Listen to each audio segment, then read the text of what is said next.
बिस्मिल्लाहिर्रहमानिर्रहीम। अस्सलामु अलैकुम नाज़रीन मोहतरम, आप देख रहे हैं आज तक न्यूज़ और मैं हूं समी। इससे पहले आप इस कहानी की 303 इकसात सुन चुके हैं और अब 304 किस्त मुलाहिजा फरमाएं। मैं दरवाज़ा खोलकर कैबिन में दाखिल हो गया। मैनेजर ने किसी को इस तरह अपने कैबिन में दाखिल होते देखकर सर उठाया और फिर उसने मुझे पहचानने में जरा भी देर नहीं लगाई। एडम डी फ्लोक, उसके मुंह से बस इतना ही निकल सका। हाँ, मैंने सफाकाना अंदाज में कहा, एडम डी फ्लोक, मेरे सर पर खून सवार है और मैं तुम्हारा खून करने आया हूँ। नहीं, मैनेजर दहशत ज़्यादा हो गया। जिंदगी चाहते हो तो ये चेक कैश करा दो। मैंने उसके सामने बैठते हुए एक एक लफ्ज पर जोर देते हुए कहा, वरना याद रखो मेरे दूसरे हाथ में रिवॉल्वर है। मुझे 2 मिनट के अंदर अंदर कैश चाहिए। मैनेजर के चेहरे पर हवाइयां उड़ी थी और वो इस कदर हवास बाख्ता हो गया था कि चेक कैश कराने के लिए उसने खुद उठने की कोशिश की थी।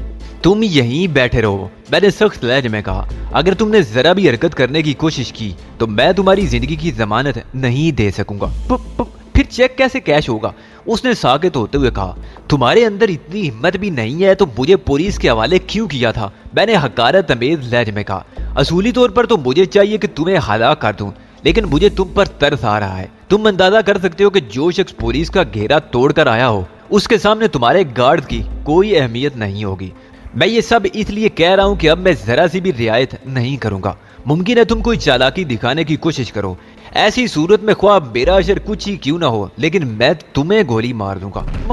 मैं कुछ नहीं करूंगा, मैनेजर ने कांपते हुए लहजे में कहा और मुझे यकीन दिलाने की कोशिश की। बकवास मत करो और अपने किसी आदमी को बुलाकर यहीं कैश मंगवाओ। और याद रखना, मेरा जो हाथ मेज के नीचे है उसमें दबे हुए रिवॉल्वर का रुख तुम्हारी ही तरफ है। मैनेजर ने लरजते हुए घंटी बजाई। एक शख्स कैबिन में दाखिल हुआ। मैनेजर ने उसे चेक फौरन कैश करा के लाने की हदायत की। उस शख्स के जाने के बाद मैंने मैनेजर से कहा, खुद पर काबू पाने की कोशिश करो। किसी को तुम्हारी हालत देखकर शुबा हुआ तो तब भी मेरे रिवॉल्वर की गोली का निशाना तुम ही बनोगे। मुझे इख्तिलाज कलब हो रहा है, उसने दहशत ज़दगी से कहा। खुदा के वास्ते रिवॉल्वर जेब में रख लो। जब मुझे पुलिस के हवाले कर रहे थे उस वक्त तुम्हें इख्तिलाज क्यों नहीं हुआ था? मैंने जहरीले लहजे में कहा। तुम एक काबिल नफरत इंसान हो। अगर तुमने मेरे कहने पर अमल नहीं किया तो तुम्हें गोली मार दूंगा। उसने बुखलाकर मुस्कुराने की कोशिश की और उसके होंठ फैल कर रह गए। मैंने उसकी हालत देखकर वो मुश्किल अपनी हंसी जब्त की। इतनी देर में वही शख्स कैश लेकर आ गया। मैनेजर ने उसे वापस जाने का इशारा किया। रकम गिनकर अपना इत्मीनान कर लो, कहीं बाद में ऐसा ना हो कि बाद में कुछ नहीं होगा। मैंने बड़े नोटों की घड़ियां जेब में ठूंसते हुए कहा। अब मैं रिवॉल्वर जेब में रख रहा हूँ, लेकिन मैं 1 सेकंड से भी कम वक्फे में रिवॉल्वर जेब से निकाल कर तुम्हें गोली मार सकता हूँ। क्यों? मैनेजर बुरी तरह बुखला गया था। तुम मुझे गाड़ी तक छोड़ के आओगे? मैंने उसकी बात नजरअंदाज करते हुए कहा। इसकी क्या जरूरत है? उसकी बुखलाहट में मजीद इजाफा हो गया। वो अब भी मेरी तरफ से खतरा महसूस कर रहा था। मैंने चेक कैश तो करवा दिया। टर मत करो, मैं गधा नहीं हूं कि तुम्हें यूं छोड़कर चला जाऊं और तुम मुझे गिरफ्तार करा दो। मैंने इंतहाई दुरुस्ती से कहा। मुझे अपनी जिंदगी से बहुत प्यार है, मैं किसी से कुछ नहीं कहूंगा। तुम मुझसे एक कदम आगे चलोगे, मैंने सुनी अनसुनी करते हुए कहा। तुम्हारी हालत चूंकि ठीक नहीं है इसलिए तुम गेट पर मुतय्यन चौकीदार से कहोगे कि तुम मुझे छोड़कर अभी आ रहे हो ताकि वो मुतमईन हो जाए। तुम मुझे कहाँ ले जाना चाहते हो? मैनेजर ने कहा। वो बुरी तरह नर्वस हो रहा था। अहमक आदमी, मैंने दांत पीस कर कहा, मैं तुम्हें गाड़ी तक ले जाऊंगा ताकि यहाँ से बाहिफाजत निकल सकूं। मैं तुम्हें कोई मौका नहीं दे सकता। तुमने एक बार मेरे साथ जो सलूक किया है उसके बाद मेरे लिए मोहतात रहना जरूरी है। चलो उठो। वो उठ तो गया मगर उसकी हालत ऐसी थी कि लोग ख्वाह मुखा उसकी तरफ मुतवज्जो होते। पहले खुद पर तो काबू पाओ, मैंने उसकी हालत का अंदाजा करते हुए तलखी से कहा। अगर मैं उसके साथ नर्म रवैया इख्तियार ना करता तो अंदेशा था कि कहीं वो बेहोश ही ना हो जाता। मैनेजर दब से कुर्सी पर गिर गया। अगर इजाजत हो तो 1 गिलास पानी पी लो, उसने आपते हुए कहा। कुछ ही क्यों ना करो मगर खुद को नॉर्मल करो। मैं नहीं चाहता कि दूसरे लोग तुम्हारी उड़ी उड़ी रंगत देखकर शकूको शुबात का शिकार हों। मैनेजर ने चपरासी से पानी मंगवाया और एक ही घूंट में पूरा गिलास खाली कर गया। मैं बाल बच्चेदार आदमी हूँ, उसने पानी पीने के बाद भर्राई हुई आवाज में कहा। तुम क्यों मेरे पीछे पड़ गए हो? मुझसे ताउन करोगे तो फायदे में रहोगे, बसूरत दीगर नुकसान उठाओगे। मैंने उसे समझाते हुए कहा, अगर तुम्हें नुकसान पहुंचाना ही मकसूद होता तो आते ही पहुंचा देता। बात उसकी समझ में आ गई और उसने 1 आध मिनट के अंदर अंदर खुद को संभाल लिया। फिर वो चलने के लिए उठ खड़ा हुआ। एक बार और वार्निंग दे रहा हूँ कि मेरे यहाँ से सलामती से निकल जाने पर ही तुम्हारी जिंदगी का इन्हिसार है। बेफिक्र रहो और जो कुछ हो चुका उसे भूल जाओ। मैं तुम्हें गाड़ी तक बाहिफाजत पहुंचा दूंगा। वो मेरे साथ बाहर निकला। उसकी हालत इस हद तक संभल चुकी थी कि अब कोई उसे देखकर शुबे में नहीं पड़ सकता था। मैं उसके पीछे पीछे चल रहा था। उसका ताउन काबिल दीद था। आदमी जान बचाने के लिए क्या कुछ नहीं करता। उसने एक काउंटर पर रुककर बुलंद आवाज में कुछ हदायत दी। एक गार्ड से मुस्तैद रहने को कहा। फिर दरवाजे पर मुतय्यन चौकीदार से कहा कि वो मुझे छोड़कर वापस आ रहा है। रश में किसी को पता भी नहीं चला कि पुलिस वाले की वर्दी में वही शख्स है जो कुछ देर कबल यहीं से गिरफ्तार करके ले जाया गया था। बैंक से बाहर निकलने के बाद मैं पूरी तरह मुतमईन हो गया। अब मुझे कोई खतरा नहीं था। मैनेजर ने मेरे साथ भरपूर ताउन किया था। अब मैं उसके बराबर चल रहा था। तुम्हारी गाड़ी कहाँ है? अचानक मैनेजर ने पूछा। बैंक से फासला बढ़ने के साथ साथ उस पर इज़राब तारी हो गया था। ज्यादा दूर नहीं है, मैंने कहा, और वही वैन है जिसमें मुझे यहाँ से ले जाया गया था। मैनेजर कुछ नहीं बोला। उसके अंदाज से साफ जाहिर था कि जल्द अज जल्द मुझसे छुटकारा हासिल कर लेना चाहता है। फिर वैन देखकर उसकी जान में जान आई। अब तो मैं वापस जा सकता हूँ, उसने कहा। ऐसी भी क्या जल्दी है, मैंने संजीदगी से कहा। कुछ दूर गाड़ी में मेरे साथ चलो। नहीं, वो एक बार फिर बुखला गया। तो तुमने तो कहा था। मैं अपने वादे पर कायम हूँ, मैंने उसकी बात काट कर कहा।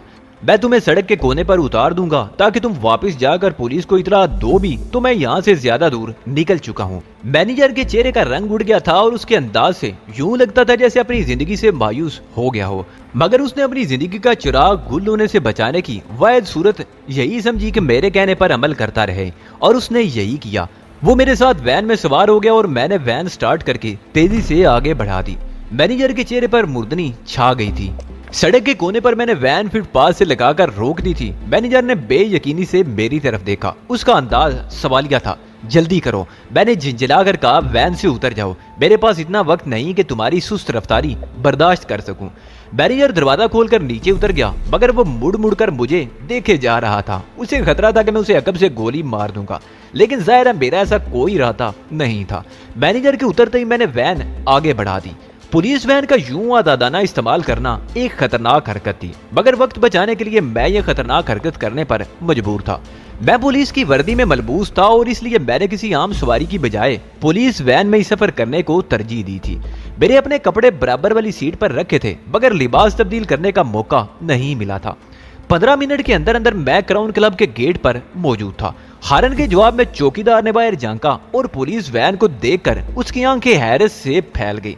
गेट खुलवाओ, मैंने खिड़की से सर निकाल कर देखा और चौकीदार की हैरत दो चांद हो गई। ओह मिस्टर एडम, उसने बेयकीनी से मुझे देखा और मैं बुरी तरह झुंझला गया। मिस्टर एडम के बच्चे, मैं कह रहा हूँ गेट खोलो। मेरी बात सुनकर चौकीदार के दांत निकल आए, मगर उसने गेट खोलने में देर नहीं लगाई।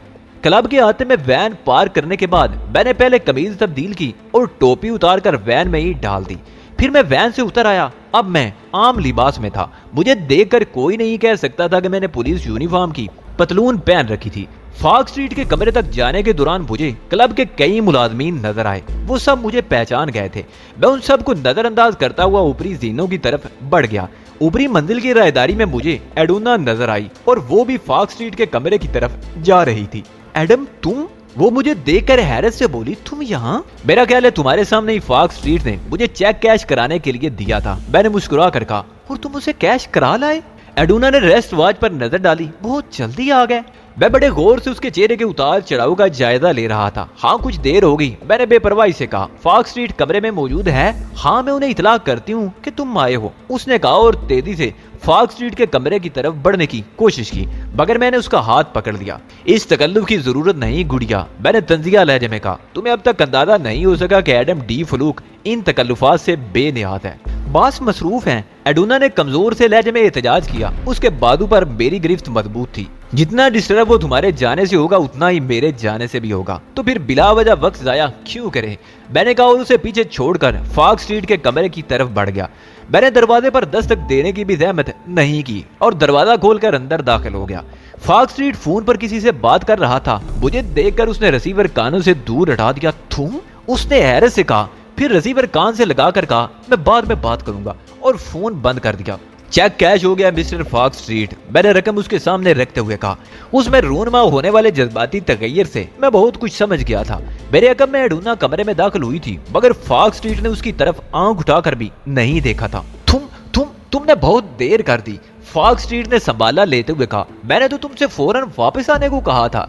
अगर तुमने मुझे पूरी सूरत-ए-हाल बता दी होती तो मैं फौरन भी आ सकता था, लेकिन खैर कोई बात नहीं, जिंदगी में ऐसे मुकाम आते ही रहते हैं। कैसे मुकाम आते हैं? फॉक्स स्ट्रीट ने हैरान होकर कहा। तुम खुलकर बात क्यों नहीं करते? इसलिए कि तुमने भी मुझसे खुलकर बात नहीं की थी, मैंने बेपरवाही से कहा। जैसा रवैया मेरे साथ इख्तियार करोगे ऐसा ही रवैया मैं भी इख्तियार करूंगा। तुम्हें इतनी देर क्यों होगी? फॉक्स स्ट्रीट ने बनते हुए कहा। क्या कोई खास बात हो गई थी? मैंने तुमसे कहा था कि चेक कैश कराने कोई और भी जा सकता है। अब मैं वो अपने अल्फाज वापस ले रहा हूँ। मुझे मालूम हो गया कि वो चेक सिर्फ एडम डी फ्लो की कैश करवा सकता था। फॉक्स स्ट्रीट मुझे घूरने लगा। आखिर तुम सीधी तरह क्यों नहीं बात करते? तुम्हें इतनी देर क्यों होगी? मैं बच्चा नहीं हूँ फॉक्स स्ट्रीट, मैंने तल्खी से कहा। मुझे इतनी अकल है कि जो कुछ मेरे साथ हुआ उसका तजजिया ना कर सकूं। फॉक्स स्ट्रीट ने एडोना की तरफ देखा। मैं इसकी आजज आ चुका हूँ, उसने बेबसी से कहा। तुम कोशिश करके देख लो, शायद तुम्हारी बात इसकी समझ में आ जाए। मिस्टर एडम किसी गलतफहमी का शिकार मालूम होते हैं, एडोना इठला कर बोली, वरना ये ऐसे तो नहीं है। तस्लीम करो कि तुमने बचगाना हरकत की है फॉक्स स्ट्रीट, मैंने खुश्क लहजे में कहा। मेरा इम्तिहान लेना ही था तो कोई और काम मेरे सुपुर्द किया होता। फॉक्स स्ट्रीट ने हैरत से पलकें झपकाई। मैं तुमसे दरख्वास्त करता हूँ कि मुझे तफसीलात से आगाह करो। मुमकिन है तुम्हें किसी किस्म की गलतफहमी हो गई हो, मैं तुम्हें बता देता हूँ, लेकिन ये मत समझना कि मैं तुम्हारी अदाकारी से मुतासिर हो गया हूँ। मुझे 100% यकीन है कि वो सब तुम्हारे आदमी थे, मैंने कहा और फॉक्स स्ट्रीट को तमाम बातों से आगाह कर दिया। तुम उसी पुलिस वैन पर यहाँ आए हो? फॉक्स स्ट्रीट उछलकर खड़ा हो गया।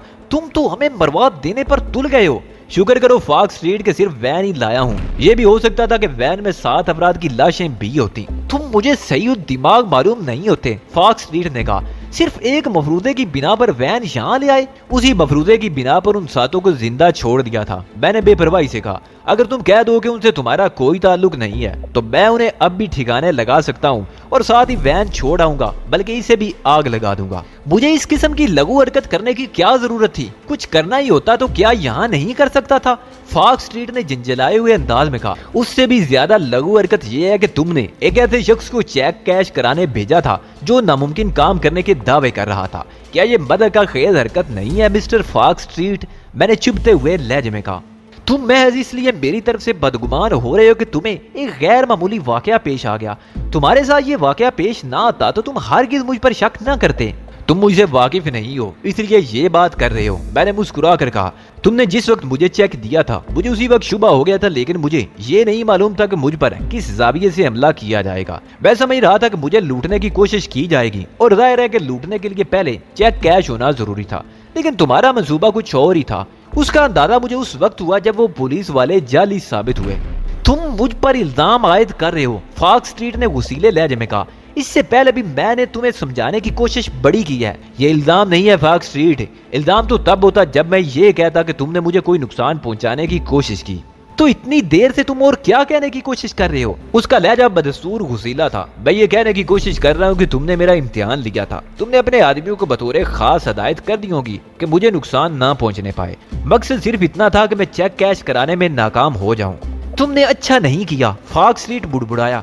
मैनेजर के साथ तुम्हें जबरदस्ती नहीं करनी चाहिए थी। जो कुछ हुआ था उससे पहले मुझे मुतला कर देते। तुम क्या समझते हो मैंने बगैर सोचे समझे इतना बड़ा कदम उठा लिया होगा? मैंने तंजिया लहजे में कहा। अगर वो मरदूद भी तुमसे मिला हुआ ना होता तो मैं उसके साथ हरगिज ये हरकत न करता। तुम तो इंतहाई शक्की मिजाज इंसान हो। फॉक्स स्ट्रीट का मुंह हैरत से खुल गया।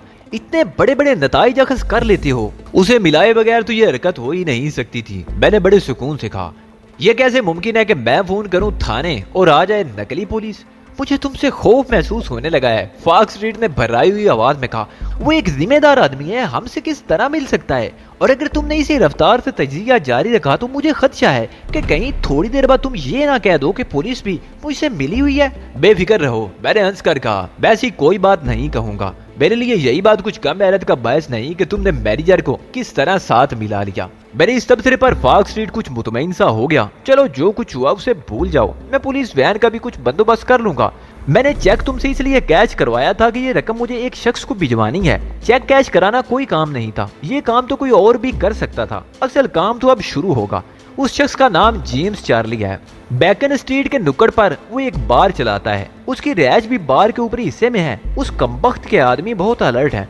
मेरे और उसके दरमियान एक सौदा चल रहा था जो कीमत के तनाज़े की वजह से दरमियान में रह गया। मैंने 1 लाख कीमत लगाई थी और वो 1.5 लाख पर मुसर था। अब मैं चाहता हूँ कि ये रकम तुम उसे पहुंचा दो।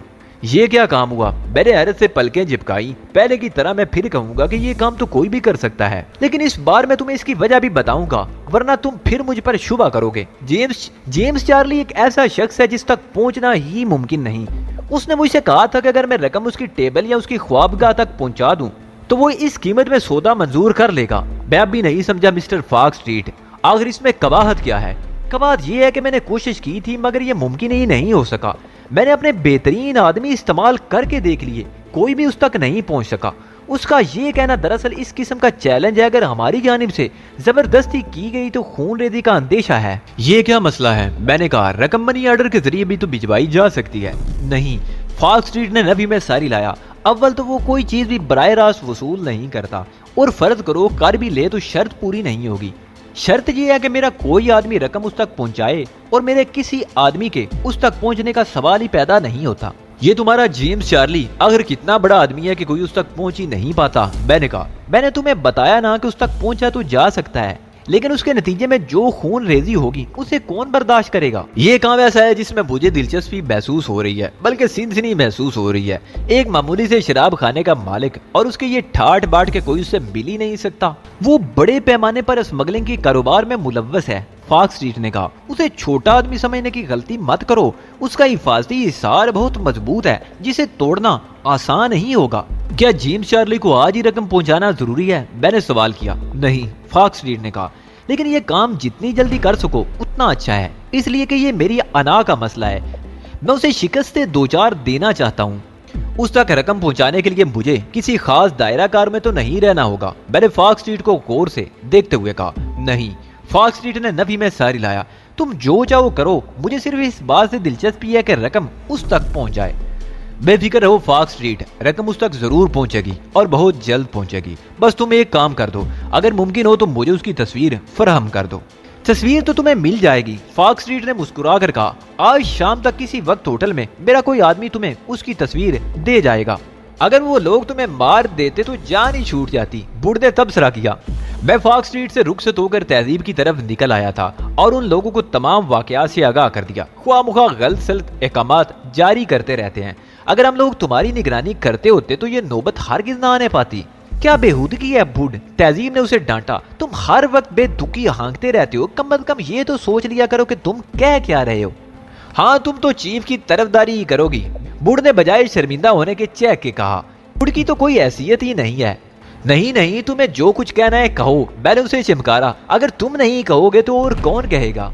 और क्या? बुढ़ ने बड़ी संजीदगी से कहा। अब इन लोगों के मुंह में तो जैसे जबान ही नहीं है, बोलना ही नहीं जानते। बुढ़ ने आतिफ और तला की तरफ इशारा किया। दोनों बुढ़ के तबसरे पर पहले ही हैरान थे। ये सुनकर और भी हैरान रह गए। मैडम ठीक कह रही हैं बुढ़ साहब, आतिफ ने कहा। आप तो डिसिप्लिन के पुर्जे उड़ा देते हैं। ये बीमारी हमारे यहाँ नहीं पाई जाती, मैंने हंसकर कहा। बेतकल्फी की फिजा कायम रहनी जरूरी है, वरना सलाहियतें मुतासिर होती हैं। ठीक है जनाब, तला ने कहा, लेकिन बेतकल्फी का मतलब ये भी नहीं कि आदमी हिफ्ज़ मुरातब का ख्याल भी ना करे। ये बात अगर तुम किसी तरह बूढ़ साहब को समझा सको तो मैं तुम्हें मुंह मांगा इनाम देने को तैयार हूँ। अब तुमने भी पुर्जे निकालने शुरू कर दिए, बूढ़ ने तला को घूरा। मैं सब समझता हूँ, तुम चीफ और मैडम की तारीफ पर उछल कूद कर रहे हो। मैंने कोई गलत बात तो नहीं की बूढ़ साहब, तला ने गड़बड़ा कर कहा। मैंने तो एक असूली बात की है, अगर आपको बुरी लगी हो तो। पहले कह दिया असूली बात की थी, उसके बाद कह रहे हो अगर बुरी लगी है। बूढ़ ने मुंह बनाकर कहा। सब ये साबित कर देने पर तुल गए हैं कि बूढ़ी गलत है। ये तुम लोगों ने क्या खराफात शुरू कर दी, तहजीब ने गुस्सीले लहजे में कहा। अली के पास ज्यादा वक्त नहीं होगा, हमें कुछ काम की बातें कर लेनी चाहिए। काम की बात यह है कि हमें कोई ऐसा मंसूबा बनाना होगा जिस पर अमल करके रकम जेम्स चार्ली तक पहुंचाई जा सके। मैंने कहा। जेम्स चार्ली के बारे में मालूमात हासिल करनी पड़ेगी, तहजीब ने कहा। यह मालूम होना जरूरी है कि उसकी पुष्ट पर कौन है। मैं तो तुम्हें अभी बता सकता हूँ, मैंने मुस्कुरा कर कहा। फॉक्स स्ट्रीट और जेम्स चार्ली की पुष्ट पनाही करने वाली शख्सियत एक ही है। मादाम क्लारा, तहजीब ने मुतैराना अंदाज में कहा। यह कैसे मुमकिन है? वो तुमसे अपने ही साथी के खिलाफ काम ले रहा है। आजमाइश इसी तरह तो होती है। पहले उसके साथियों ने जाली पुलिस वालों की हैसियत से मुझे घेरा, वो काम हो गया तो अब फॉक्स स्ट्रीट ने नया अरबा इख्तियार किया है। मुमकिन है जेम्स चार्ली की शख्सियत थोड़ी बहुत पुरअसरार हो, मगर मुमकिन नहीं है कि उस तक रसाई ही मुमकिन ना हो। ये प्रोग्राम मुमकिन है कि मादाम क्लारा का ही मुरतब किया हुआ हो। अब ईगल के लोग उस शराब खाने का मुहासरा कर लेंगे और किसी भी शख्स का जेम तक पहुंचना नामुमकिन बना देंगे। लेकिन मैं उनके दिफाई हिसार तोड़ने में कामयाब हो गया तो तुम समझो कि ईगल में मेरी किस तरह आओ भगत होगी। इसलिए ये तुमसे कह रहा हूँ कि अभी तुम मादाम क्लारा को उलझाए रखो। वो तो मैं कर लूंगी, लेकिन तुम इस इम्तिहान में कैसे पूरे उतरोगे? तहदीब ने कहा। उसके लहजे में गहरी तशवीश थी। होशियार दुश्मन पर वार करना बहुत मुश्किल होता है। दुश्मन होशियार है तो क्या हुआ, हम उस पर ऐसे जाविये से वार करेंगे जो उसके वहमो गुमा में भी नहीं होगा, और उसके लिए मुझे तुम सब की मदद दरकार होगी। सबसे मदद, मगर बुढ़ को माफ ही रखो। बुढ़ ने कानों को हाथ लगाए। यहाँ जितनी अच्छाई करो उतनी बुराई मिलती है। मेरे ज़हन में जो मंसूबा है उसके मुताबिक तुम्हें दर पर्दा रहना है, लेकिन अगर तुमने साथ ना दिया तो हम कुछ भी नहीं कर सकेंगे। बेवकूफ बना रहे हो। बुढ़ ने मुझे मशकूक नजरों से देखा। ये कैसे हो सकता है कि बुढ़ तुम्हारी नजर में इतनी अहमियत है इख्तियार कर जाए?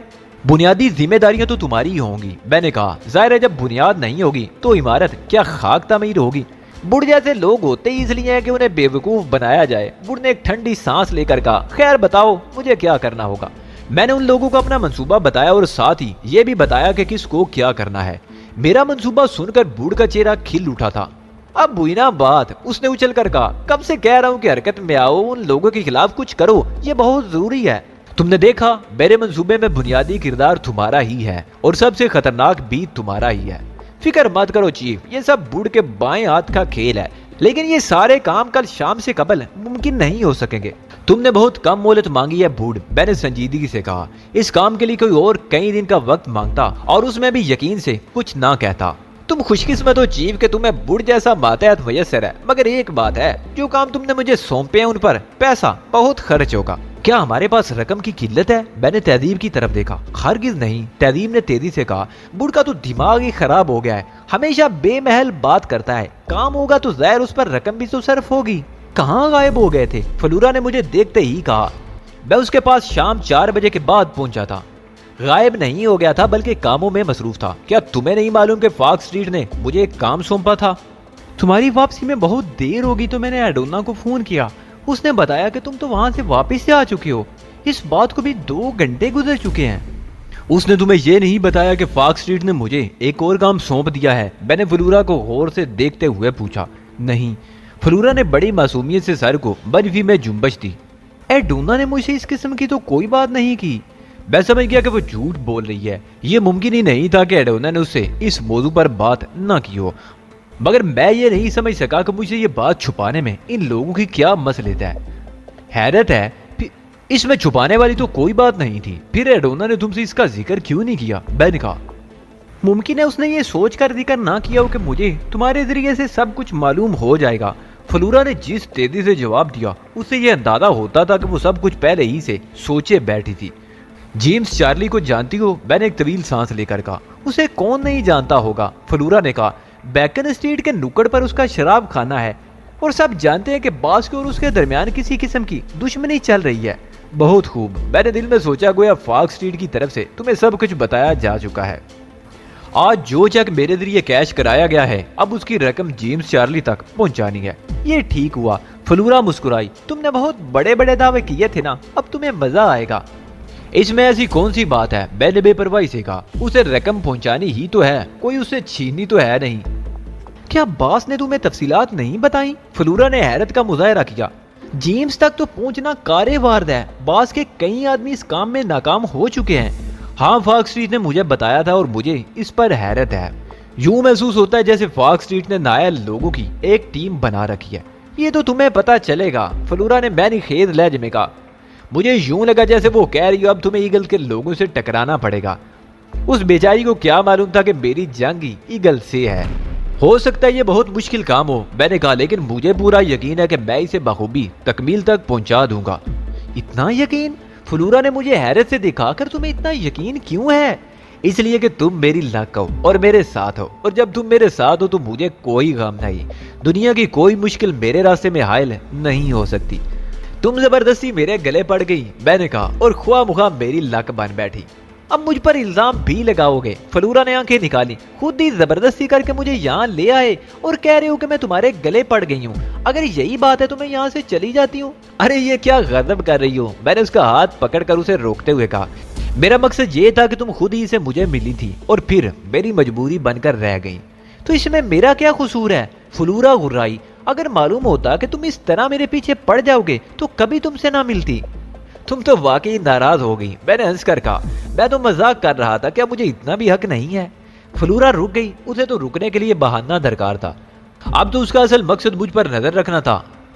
यह भी तो इम्तिहान ही था कि मैं सनफे नाजिक से किस हद तक मुतासर होता हूँ, उसे अपने मंसूबों में शरीक करता हूँ या नहीं।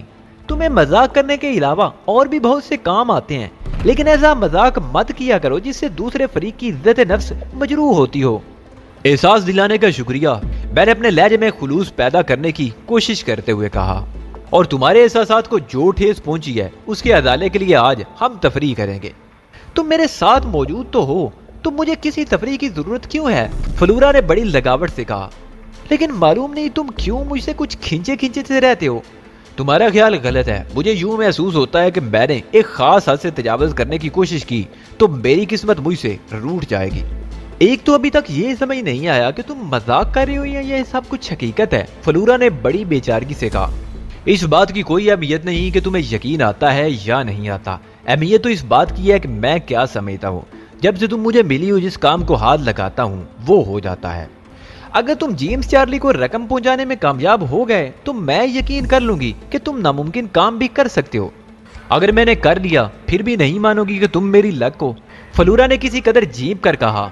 उसी रोज शाम को एक शख्स जीम की तस्वीर मुझे दे गया। वो एक ब्लैक एंड व्हाइट तस्वीर थी। तस्वीर में फॉक्स स्ट्रीट भी उसके साथ था और जेम्स उसके सामने बोना नजर आ रहा था।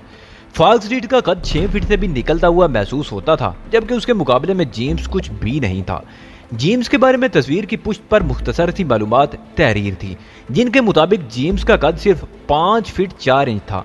मुझे हैरत है। तस्वीर देखकर मैंने फलूरा से कहा, ये बोना तुम लोगों के लिए इतना बड़ा मसला कैसे बना हुआ है? बात आमने सामने की थोड़ी है, फलूरा ने कहा। वो खुद कुछ भी सही, उसके आदमी बहुत अलर्ट हैं। उसके बाद फॉक्स स्ट्रीट का फोन भी आया। वो टो लेने की कोशिश कर रहा था कि मेरा प्रोग्राम क्या है, मगर जाहिर है मैं उसे कुछ भी बता नहीं सकता था। अगले रोज शाम तक मैं होटल से बाहर नहीं निकला। फलूरा मुझे कह रही थी कि यूं हाथ पर हाथ रखे क्यों बैठे हो, और मैं ये कहकर उसे टालता रहा कि मैं कोई स्कीम बनाने की कोशिश कर रहा हूँ। फिर रात 8 बजे के करीब मैं फलूरा से ये कहकर होटल से निकल आया कि मैं अपने दोस्तों से मिलने जा रहा हूँ। बैकन स्ट्रीट नीम कारोबारी इलाका होने की वजह से 8 बजे के बाद सुनसान होना शुरू हो जाती थी। 10 बजे रात तक वहाँ उल्लू बोलने लगते थे और रौनकें सिर्फ उसी नुक्कड़ तक महदूद हो जाती थी जहाँ जेम्स का बार था। बार के एन मुकाबिल इलाके का पुलिस स्टेशन था। यही वजह थी कि जेम्स के बार को महफूज तरीन जगह तस्वुर किया जाता था। रात 10 बजे के करीब बैकन स्ट्रीट पर एक तेज रफ्तार फौजी जीप नमूदार हुई, जिसका रुख बार की तरफ था। लेकिन बार के सामने रुकने की बजाय जीप पुलिस स्टेशन के अहाते में दाखिल होगी। जीप में अगली सीटों पर 4 मुसल्ला फौजी अलर्ट बैठे थे। ड्राइविंग सीट पर बैठा हुआ फर्द भी फौजी था और उसके बराबर में एक कैप्टन बैठा था। कैप्टन की वर्दी में मैं खुद था और ड्राइविंग पर तहजीब थी, जिसे देखकर कोई नहीं कह सकता था कि वो कोई औरत हो सकती है। जबकि चारों फौजी अली ग्रुप के चारों अरकान थे जो तहजीब के साथ शी गुराए आए थे। पुलिस स्टेशन में एक फौजी जीप की आमद के बायस खलबली मच गई थी। जीप रुकने पर मैं उतरा और फौजी अंदाज में चलता हुआ पुलिस स्टेशन में दाखिल हो गया। फौजी जीप में यूनिफॉर्म और निशानात वगैरह का इंतजाम बुड ने किया था। अगरचे इस काम पर एक खतीर रकम खर्च हुई थी, ताम कोई और शख्स ये काम इतने कलील वक्त में और वो भी एक अजनबी मुल्क में कर ही नहीं सकता था। मैं सबको नजरअंदाज करता हुआ सीधा इंचार्ज के कमरे में दाखिल हो गया। मैंने अपना हुलिया इस हद तक की तब्दील किया था कि कोई मुझे आसानी से शनाख्त न कर सके। कमरे में इंचार्ज के अलावा चंद अफराद और भी मौजूद थे। वो सब एक फौजी कैप्टन को यूं कमरे में आते देखकर बुखला गए थे। इंचार्ज तो सीट छोड़कर ही खड़ा हो गया था। मैं आपसे तन्हाई में बात करना चाहता हूँ, मैंने इंचार्ज से कहा और उसने बकिया अफराद को बाहर चले जाने का इशारा किया और वो सब फौरन ही बाहर निकल गए। मेरा ताल्लुक मिलिट्री इंटेलिजेंस से है। कमरा खाली होने के बाद मैंने इंचार्ज से कहा, 1 घंटा कबल हाई कमान ने मुझे हुक्म दिया है कि जेम्स चार्ली को गिरफ्तार कर लिया जाए। उस पर मुल्क दुश्मन सरगर्मियों में मुलव्वस होने का शुबा किया जा रहा है। ये आप क्या कह रहे हैं जनाब? इंचार्ज ने बुखला कर कहा, मिस्टर जेम्स मुल्क दुश्मन नहीं हो सकते। हम लोग तजज़िये नहीं करते, सिर्फ हुक्म पर अमल करते हैं, मैंने खुश्क लहजे में कहा। वैसे भी हमें सब कुछ मालूम होता है, हम जानते हैं कि तुम क्यों उसकी तारीफ कर रहे हो। इंचार्ज और ज्यादा बुखला गया। ये बात नहीं है जनाब, उसने कहना चाहा मगर मैंने उसकी बात काट दी। हम गैर मुतल्लक बातों से गर्द नहीं रखते। ये हुक्मनामा देख लो। मैंने जेब से एक जाली हुक्मनामा निकाल कर उसके सामने रख दिया, जिसके मुताबिक मुझे हुक्म दिया गया था कि पुलिस की मदद से बार पर छापा मारकर जेम्स को गिरफ्तार कर लूं। मैं हर तरह के ताउन करने को तैयार हूँ जनाब, इंचार्ज ने कहा। हुक्मनामा देखने के बाद उसमें सरताबी की मजाल ही नहीं थी। यह मिशन टॉप सीक्रेट है, मैंने इंचार्ज को घूरते हुए कहा। तुम्हें भी मजबूरन एतमाद में लिया गया है, मगर तुम किसी से इसका जिक्र नहीं करोगे। सवाल ही पैदा नहीं होता जनाब, मैं वतन से गद्दारी का तस्वुर भी नहीं कर सकता। आप बताएं कि हमें करना क्या है। 15 मिनट के अंदर अंदर सामने वाले बार को घेरे में होना चाहिए। अपने जवानों को हुक्म दो कि जेम्स घेरा तोड़कर फरार ना होने पाए। मेरे साथ सिर्फ 4 फौजी हैं, उनके मामलात हम खुद संभाल लेंगे।